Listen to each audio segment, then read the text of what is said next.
বিসমিল্লাহির রহমানির রহিম।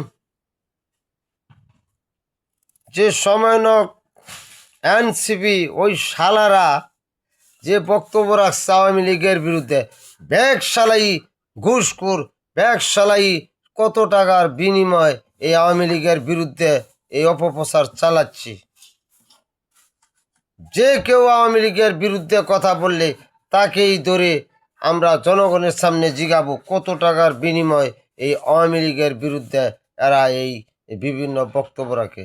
সেই জন্য আইন প্রশাসনকে বলছি যে এদেরকে কোনো জেলখানায় নেওয়া লাগবে না, রিমান্ডে নেওয়া লাগবে না, জনগণের সামনে সরাসরি ওদেরকে ওখানে জিজ্ঞাসা করে করে শুনতে হবে কত টাকার বিনিময় এই আওয়ামী লীগের বিরুদ্ধে কথা বলছে। এটা জনগণের সরাসরি এই সারা বাংলার বিশ্বের মানুষকে জানিয়ে দেওয়ার জন্য বিনীতভাবে অনুরোধ জানাচ্ছি। আল্লাহ হাফেজ।